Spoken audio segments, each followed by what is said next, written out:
Big Boss season 8లో third week రచ్ అనేది మొదలైపోయింది. మరి ఒక సందర్భంగానే అందరు హౌస్ మేట్స్తో నాగార్జున గారు మాట్లాడడం జరిగింది. ముఖ్యంగా నిఖిల్ విషయానికి వచ్చారు కూడా.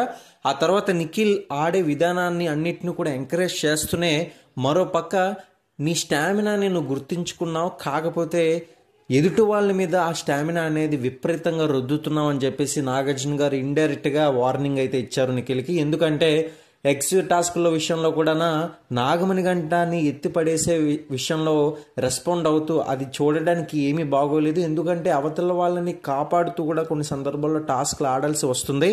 ఆ సమయాన్ని మనం ఏ విధంగా కేటాయిస్తున్నాం, ఎదుటి వాళ్ళకి హర్ట్ చేయకుండా ఎలా ఆడుతున్నాం అనేది కూడా జనాలు చూస్తారని కూడా నాగార్జున గారు అయితే చెప్పుకొచ్చారు.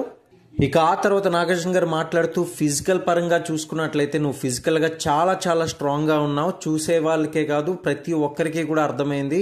ఇప్పుడు ప్రస్తుతానికి మాత్రం హౌస్లో ఉన్న వాళ్ళల్లో ఫిజికల్గా స్ట్రాంగ్గా ఉండేది నువ్వే అని చాలామంది నమ్ముతున్నారు. కాబట్టి ఫిజికల్గానే కాదు మెంటల్గా కూడా స్ట్రాంగ్గా ఉంటూ గేమ్ని అయితే ఆడుతూ వెళ్ళమని చెప్పేసి నాగార్జున గారు అయితే నిఖిల్ని ఎంకరేజ్ చేశారు.